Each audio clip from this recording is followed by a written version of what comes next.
Tip number 1. Don't try to swim above the water. Trying to lift your body above the surface is very difficult and a waste of energy. It looks like we're swimming on top of the water, but like an iceberg, most of the mass of a swimmer is underwater. If you want to swim faster, don't ever try to swim above the surface. Well, only in this one occasion, which I'll tell you later in the video. But first, you need to understand the 3 main reasons why we have the urge to swim above the surface so you can avoid them. The first reason is that you unconsciously know that if we could swim above the water, it would be much faster. But that's impossible, and trying to do that is counterproductive. The second reason is that we maybe think it is possible because when we see the pros swimming, we see their entire bodies from above the water.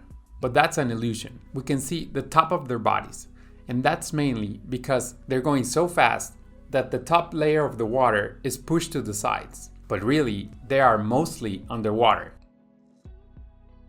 Even Caleb Dressel, with an illegal supersuit, is mostly underwater. The third reason is that we try to lift our bodies above the surface so we can breathe more easily in freestyle and butterfly. When we do that, it slows us down. We will upload a video about the breathing technique in the future, but in the meantime, just focus on being slightly above the surface when you breathe. In backstroke, the only thing that is above the surface is parts of the face and one arm at a time. If you start to push out your head too far, your legs will sink.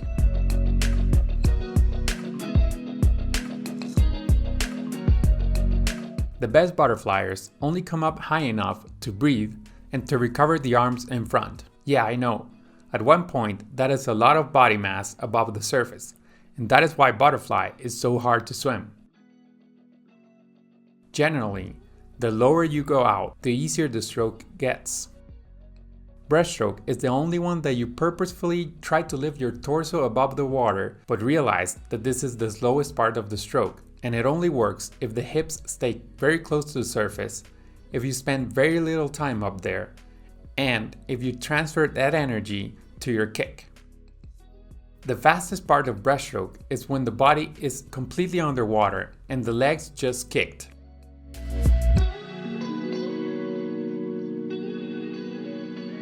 Besides breaststroke, swimming horse or gallop freestyle is the only time you purposefully try to elevate your body. You can find out why in our video 4 ways to swim freestyle. For advanced swimmers, the feeling of being on top of the water is a good thing. It means that their hips are probably riding very high. But for beginners, that feeling usually means that the head is out of the water, which is a problem. If you didn't learn to swim as a child, this mistake is probably holding you back. What I'm going to tell you in this video can seriously change the way you swim. After this, you may swim faster and with less effort. The most common mistake we see in our technique camps is low knees. The solution is very simple, but we hadn't found the best way to explain it until today. Before telling you the solution, I have to explain why this mistake is so common. People who run or who practice cycling almost always kick with their knees too low. It is very natural for the body to want to bend at the hips to move forward faster. We do that when we run or when we want to move faster in the bike, but in swimming, this causes a lot of frontal resistance and makes swimmers tired very quickly. In all the camps, we have told swimmers to stretch their hips and raise the knees. The improvements were good for the few days of the camp, but it wasn't until yesterday that I got into the water and found an easier way to explain the solution. The solution is not directly on the hips or knees. It is on the glutes. I tried to exaggerate the solution to see which muscles felt the most active. I immediately felt and remember that the glutes are responsible for extending the hips. The hamstrings also help with this action, but are a bit more difficult to activate mentally. By activating the glutes, the hips are extended and the knees rise up. I told Mariana the advice and the improvement was immediate, but she asked me something that you're probably wondering too. Do I have to swim like that all the time, with the glutes activated? Very often in swimming, we want to solve deficiencies in technique with very aggressive efforts, but most of the time, the improvements come with subtle changes in certain muscles. So if you have the same problem and the same doubt, I'll tell you the same thing I told Mariana. Practice exaggerating glute activation for 25 or 50 meters. Then swim again, relaxing little by little. Repeat this until you find the least amount of effort necessary to keep your knees very close to the surface of the water. Practice it a lot, because it is one of the main changes that will make you swim faster and with less effort. Then you'll find the subtle way to also activate the hamstrings and you'll swim better. The same problem happens many times in backstroke. By having the hips bent, the knees come out of the water. The knees should never come out of the water, so activate the glutes on the backstroke too. This will make you swim in a smaller area. To feel the activation of the glutes, try doing this. Stand on one leg and bend your knee slightly. Now, pull your knee back until it's behind the other leg. That is the muscle that you should activate whenever you're swimming. Another way to practice it is face down on the ground and kicking, moving your knees up. Understanding the physics of swimming is a key element to help you swim faster. It doesn't matter if you're a beginner or an experienced swimmer. On this video, we will go over buoyancy, meaning the ability to float. How do you float? To understand why something or someone floats, you need to understand Archimedes' principle. Let me try to explain it on simple terms. And then, if you want a more scientific explanation, I will leave a link in the description for you. When you're in the water, you push some of it to the sides and then up. Just like when you get in the hot tub, you displace the water and the level rises. However, in a swimming pool, gravity is going to pull that water that you lifted up back down.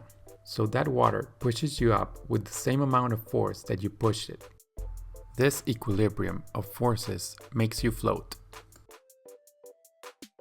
How can some people seem to float more easily than others?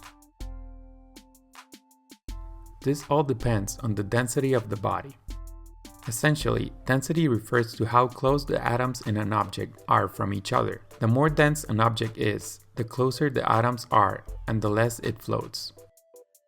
For example, a rock is very dense, meaning that it has a lot of weight compared to its mass. Muscle is more dense than fat. So a fit person with very little fat in their body floats less than a baby that has very little muscle and light bones. A person with more body fat will also float more. Why is this important? When you're swimming, you have a center of buoyancy, and you always have a center of mass. Your center of mass is very close to your belly button, but your center of buoyancy is close to your lungs. This is because the air in your lungs is not dense at all, and it floats more. So, if you stand still, these two centers will align with gravity. That is also why, if you blow all the air in your lungs, you sink to the bottom of the pool. For optimal swimming, you need a horizontal position. How do you float in a horizontal position? By changing your center of buoyancy, keeping a good amount of air in your lungs, and by kicking. If you have your arms up, the center of buoyancy gets closer to your belly button. And by kicking, you create an upward force that makes the water push you up. But that is going to be explained by the laws of Newton in the next part of this series of videos explaining the physics of swimming.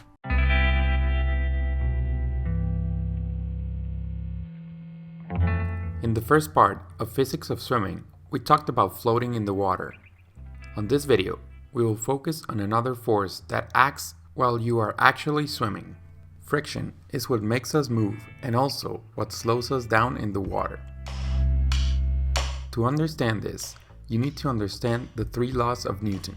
I'll put it on my own simple terms since we don't have a lot of time, and if you want a more scientific approach, I'll leave links in the description for you. The third law states that when you push the water pushes back in the opposite direction. So when you push the water back with your feet and with your hands, the water pushes you forward. This is called propulsive drag. The first law states that a swimmer in motion will stay in motion unless stopped by another force. As you know, you don't keep accelerating, which means that another force is stopping you, a force that in swimming terms we call frontal drag.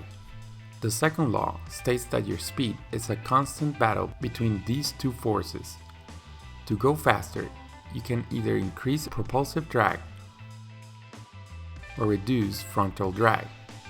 On this channel, we mostly give you advice on reducing frontal drag by perfecting your technique on every stroke, which in our opinion is the best way. You can also do other things like shave your body or wear a fast suit, also good but not as significant. However, you can also increase propulsive drag by changing the position of your hands, which are very important sources of propulsion, or by kicking with very flexible ankles, which will change the direction of your push and help you go faster. Another option is to move your arms and feet faster, assuming you will keep the same technique. On this study, it says that the optimal pull is with around a 10-degree finger separation, but I will have to leave the explanation of that for a later video.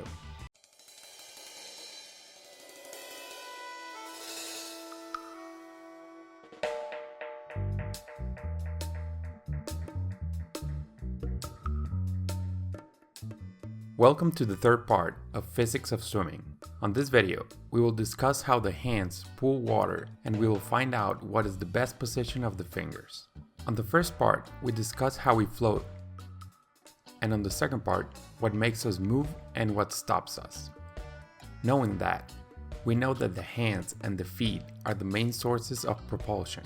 What if I told you that according to studies, we could increase by 8% the drag coefficient on every stroke?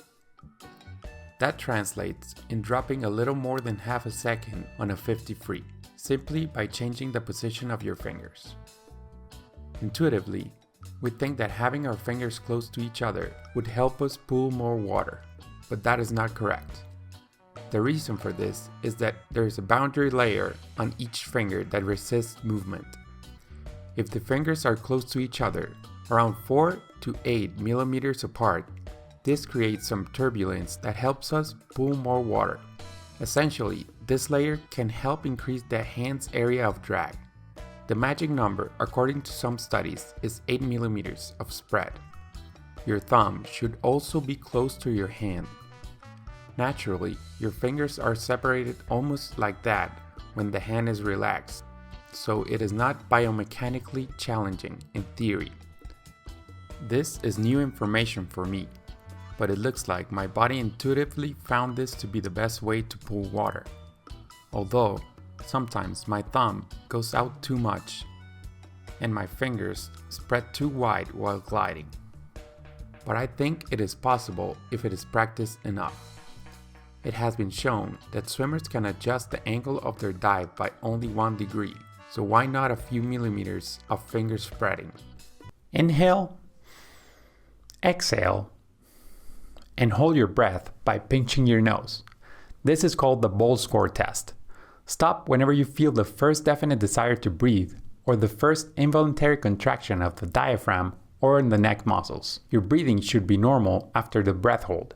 If it isn't, you went too far. If you last less than 10 seconds, you have a severe overreaction to carbon dioxide. This isn't good. If you have a score higher than 25 seconds, your breathing might be normal. A person with a bowl score of 40 seconds and above can swim calmly even if they don't have a great swimming technique. 66% of you told us that you feel shortness of breath before your muscles feel very tired. This shortness of breath occurs when the blood becomes more acidic.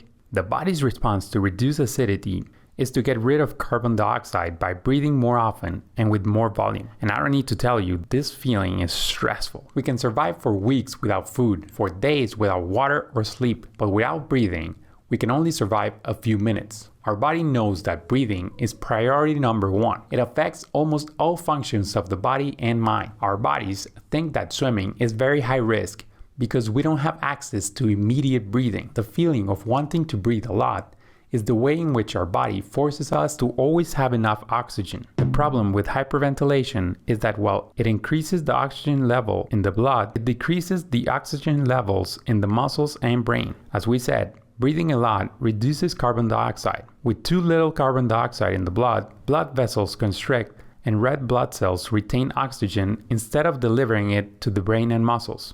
This discovery was called the Bohr effect. On this video, we will go over the 3 best exercises you can do to increase your CO2 tolerance. These were the hardest 25 meters of my life. I trained for more than 3 months specifically to be able to finish it. If one day you manage to do it too, it will mean that you're a better swimmer. Don't try it before listening to the security measures later on this video. Unless you have excellent CO2 tolerance or you know the exercises, you will need a few months to be able to complete this test. The E25 test is based on the teachings of Olympic athletes breathing coach Patrick McKeown. It consists of exhaling completely before starting the swim. Swim 25 meters without breathing. The challenge ends 10 seconds after touching the wall. Only nose breathing is allowed during those 10 seconds after the swim. We will go over the security measures of the 3 exercises. But keep in mind that these exercises are not comfortable, especially the first 2 weeks. Respiratory fitness is clearly important in helping you swim faster and with less effort. That's why professional swimmers experiment with breathing exercises all the time. It's part of their training. The most obvious example is Caleb Dressel holding his breath in the last 10 to 15 meters before winning Olympic gold medals and breaking world records. Many of the winners of great swimming competitions do not seem breathless after they finish. This is because they have developed a high tolerance for CO2 and because their body is adapted to be more efficient at using oxygen. If you want to do the same effort in the water, but without feeling shortness of breath, the 3 exercises are important, but especially the second one. Before trying breathing exercises, we need to answer the question that many people will have. How dangerous is this? As it happens, Aaron is getting certified as a breathing coach with Patrick McKeown's Oxygen Advantage program. He has been training Denise to be able to do the E25. Denise is worried about holding her breath. Her cousin died in the pool years ago playing breath hold games. The body has 3 ways of preventing you from drowning. The first is when it detects high levels of CO2. The chemoreceptors send an alarm signal that makes you want to breathe. If it doesn't work, it goes to the second option. It makes the breathing muscles spasm in order to force the breath. If that doesn't work, which it rarely doesn't, your body will continue to consume oxygen to the point of blackout. Then it can start breathing unconsciously without you stopping it. Shallow water blackouts happen when you prevent those 3 solutions from happening. The worst and most dangerous thing you can do is to hyperventilate before holding your breath on the water. You should never do this for 2 reasons. One is that because you lower your carbon dioxide levels, your brain won't perceive the danger until it's too late. The other is that hyperventilation also reduces circulation and oxygenation to the brain. This will cause you to lose consciousness without warning. And since you're underwater, if you pass out, your body would automatically start inhaling water. Aaron tells Denise that there are always risks, but statistically, it is more dangerous to not have the slightest tolerance to increase CO2. Having no tolerance to CO2 makes exercise more difficult, increases the rate and volume of breathing, and increases the chances of chronic stress. Not having tolerance to CO2 increases obesity, stress, and insomnia. Those 3 things kill far more modern humans than shallow water blackouts. But we don't want shallow water blackouts either. To minimize the risk, there are 3 golden rules for breath hold training underwater. People who are pregnant or have respiratory or heart problems should avoid strong breath holds, but can still practice very light holds and enjoy swimming and its many benefits. Never, never, never hyperventilate before holding your breath underwater. Always do breathing exercises with permission of a certified lifeguard. To make it even safer during the exercises, we will never hold our breath beyond the body's second warning, the diaphragm and neck spasms.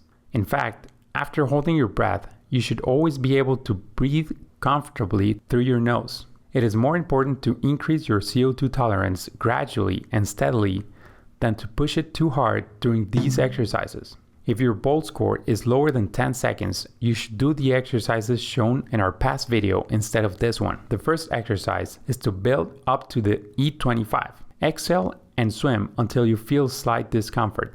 Note that swimming without air is much more difficult than with your lungs full. Stop when you feel the need to breathe. Try to breathe through your nose from the first inhalation. In order to keep the water that drains from your face out of your nose, it is necessary to inhale very slowly. In my experience, I increase my tolerance by a meter each week, feeling calm after each attempt. Results will vary from person to person. The goal is to do an exhale 25, eat 25. The second exercise is called nasal 25s. It consists of swimming 25 meters of fast freestyle at 80 to 90% of your maximum speed, resting only 10 nasal breaths before starting the next 25. The exercise ends when you can no longer breathe through your nose, when you slow down significantly, or if you have to rest for more than 10 nasal breaths. While swimming, of course, you should breathe through your mouth. This is probably the most difficult and important exercise. This time, I only lasted 4 25s. I plan to keep increasing the number of nasal 25s and make another video with better results. But why is this exercise so important? Breathing through the nose reduces airflow by about 50%. But isn't that a bad thing? Denise asked. Not really, explains Aaron. Nose breathing has 4 benefits. Number 1, nitric oxide. The nasal cavities constantly release nitric oxide. When you breathe in through the nose, you bring it down into your lungs. Nitric oxide redistributes blood through the lungs, opens the airways, and sterilizes incoming air. Nitric oxide is a good thing and is mainly found in the nose. Number 2, it increases CO2 in the blood. This allows the body to use nitric oxide and the carbon dioxide in the blood to expand the blood vessels, resulting in a 10 to 20% higher oxygen consumption in the blood. More carbon dioxide causes a feeling of suffocation, but also a greater distribution of oxygen in the muscles and brain. Over time, this feeling of suffocation will reduce. 3, enough time to use oxygen. People are shocked when I tell them to hold their breath while swimming. Some people worry that all the oxygen in the lungs will be quickly used and that the air is no longer good. It actually takes longer than you think to use the oxygen in your lungs. Breathing through your nose gives your alveoli time to use up all the oxygen, resulting, again, in a higher oxygenation. 4, cleaner, calmer, and more humid air. At first, breathing through the nose while resting is a bit stressful, but once you get used to it, you will find it more relaxing. Your nose will warm the air before it enters your lungs, and the air will be more humid. This is great for people with asthma, but has benefits for everyone. Breathing through your mouth will dry the airways, dehydrate the body faster, and is bad for dental hygiene. We are made to breathe through our nose. Probably the only 2 reasons we should breathe through our mouth is during swimming and during extreme intense exercise. The third exercise is for those people who constantly wake up at night and have a dry mouth in the morning. A tape over your mouth helps you keep your mouth shut while you sleep. For as long as I can remember, I'd wake up once or twice in the middle of the night to go to the bathroom. I would also wake up in the morning with a dry mouth. I thought it was normal. Now I know that this happens when you breathe through your mouth while you sleep. Sleep and breathing experts recommend placing a small piece of tape over the mouth to prevent mouth breathing. There are several options to buy mouth tape, but I found 3M to work just fine. The first time I used this, I slept through the whole night without waking up and without a dry mouth.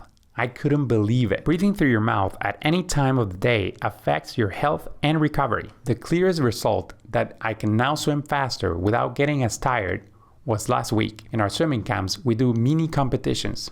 Usually when I compete, I end up completely out of breath and breathing through my mouth. After months of doing these exercises, I competed in one of our camps and was able to breathe through my nose just 5 seconds after finishing it. It was also less painful. Both Aaron and Denise were able to do the E25. Swimming has changed their lives. They are so happy with their progress that they want to join the adult master swim team. They asked the coach if they could join. They told her that they can do the E25. She didn't know what they were talking about, but she told them that they had to be able to swim at least 50 meters of each stroke in order to join the team. They have only learned freestyle, so they leave disappointed but with a new goal. On this video, you will be introduced to a modern and healthier type of swimmer. Continue watching if you wish to become one. The majority of swimmers used to be very young, not very athletic outside the pool, and good at only one thing, swimming. Take your mark. Because of this, many swimmers got injured or bored and left the sport of swimming. Olympians and competitive swimmers retired from the sport at a very young age, and swimming was considered something that very young people did. But for the past 20 years, all of that has changed. This birth of a new type of swimmer is being fueled by a combination of several things. A better scientific understanding of how the body and the mind work, the introduction of masters swimming in more countries, increasing number of triathletes, CrossFit athletes that want to be good at everything, including swimming, YouTube tutorials, and more recently, the pandemic that forced swimmers to look at what they could improve outside of the pool. I'm not even talking about the pro Olympic level swimmers.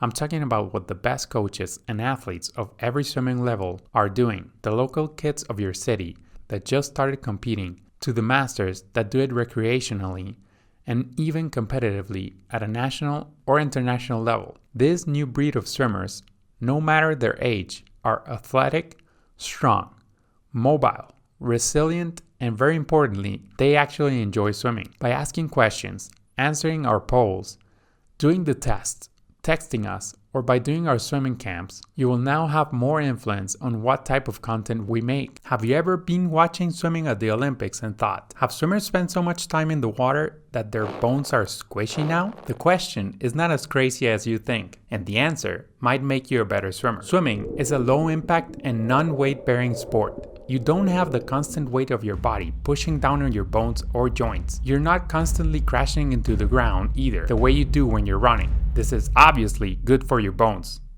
Or is it? In college, the physical trainers had a joke that as soon as a swimmer got out of the water, we would get injured. The joke started because so many of us got injured doing other things or playing other sports outside of the water. And there is a scientific explanation for this. Athletes who participate in weight-bearing sports have significantly higher bone mineral density than swimmers, but weaker bones don't make them stretchy. So what is going on? Why are swimmers so flexible?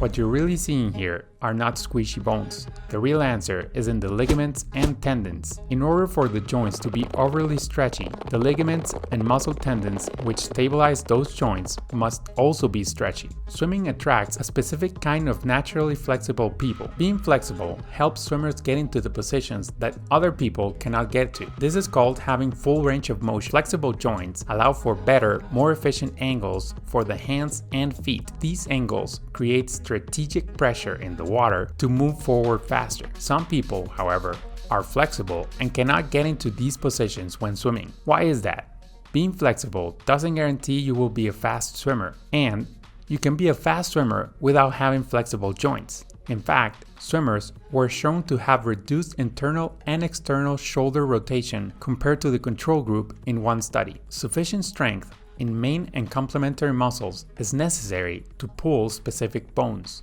The most bendy swimmers in the water are people who are both flexible and strong. The question then is, does swimming make you flexible, or people born that way are more likely to become swimmers? Genetics plays a big role on how flexible you are. Swimming doesn't seem to make you flexible, but it does make you more mobile. Swimming makes many muscles stronger, which help you get into more mobile positions. However, swimming is primarily cardio. It will make your heart and lungs stronger. But to create even more mobility and stronger bones, swimmers should do dryland. The American College of Sports Medicine recommends 10 to 20 minutes of impact activity 3 times a week.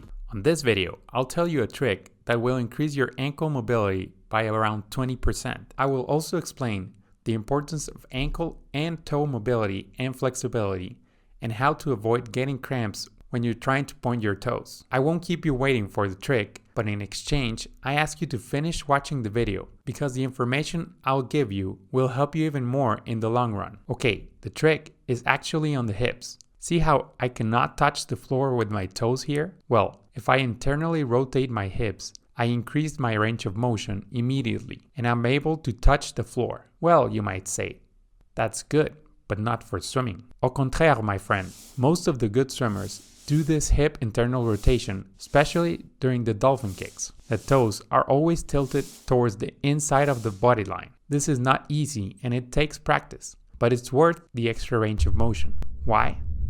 Because, as you probably already know, the ankles are one of the most important joints in swimming. We bend the ankles as much, and in some cases, even more than ballerinas, who are famous for their ankle mobility. But having flexible ankles is not enough.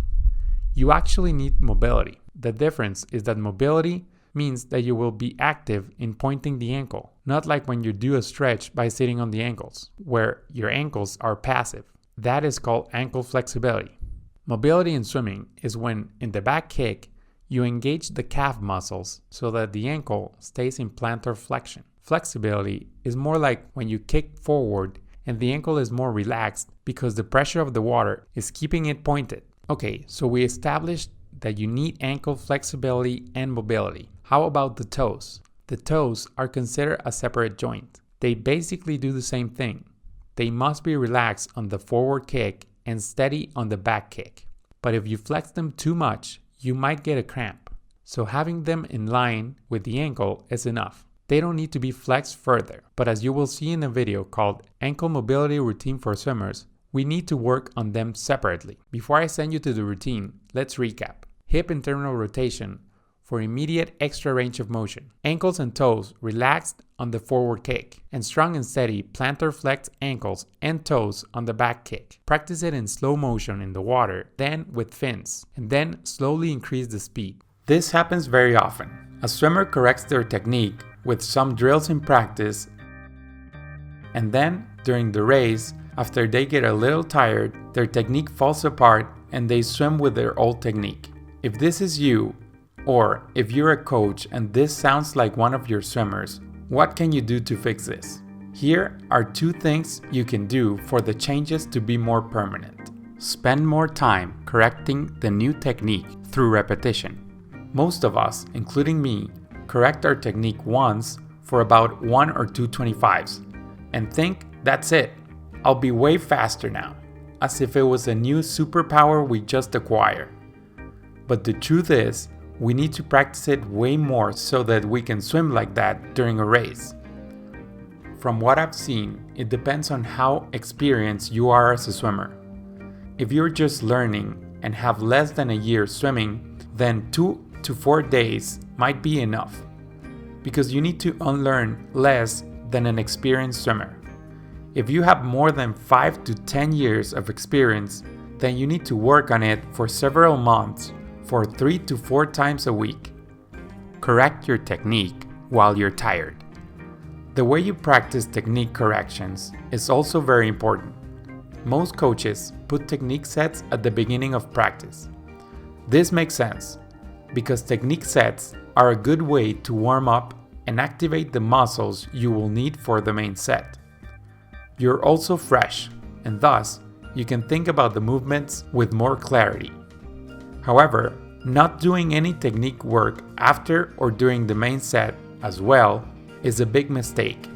When you swim past a certain speed, your body goes into autopilot.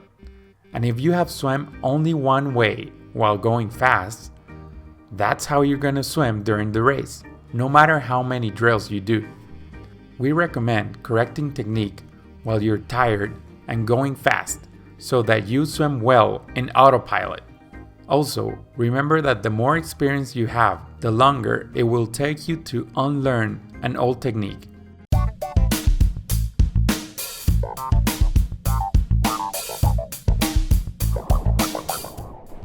At the beginning of every swim, if you're not starting with a dive, you must start with a strong push off the wall.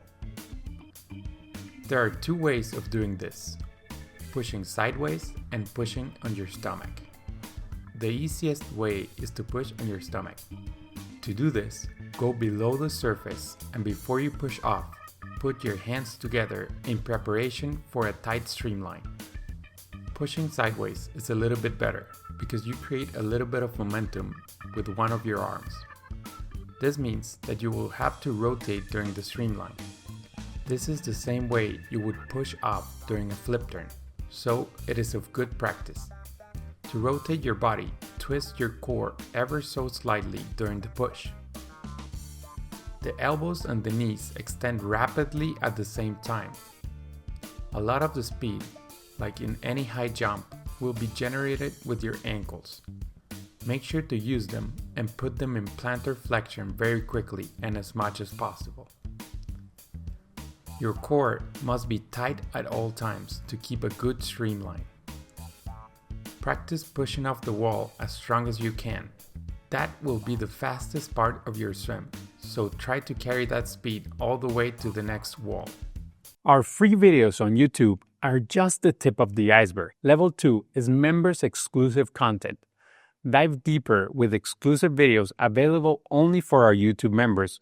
Gain insights, advanced drills, and behind the scenes knowledge to take your swimming to the next level. Level 5 is the Swim Camp Intense Technique Experience. Fully immerse yourself from 4 to 18 days of intense swim camps. Receive direct in-person coaching, refine every detail of your technique, and experience a transformative leap in your swimming performance and confidence, available for all levels. Thank you for listening to our services. Click here to get your free downloads. Swim fast.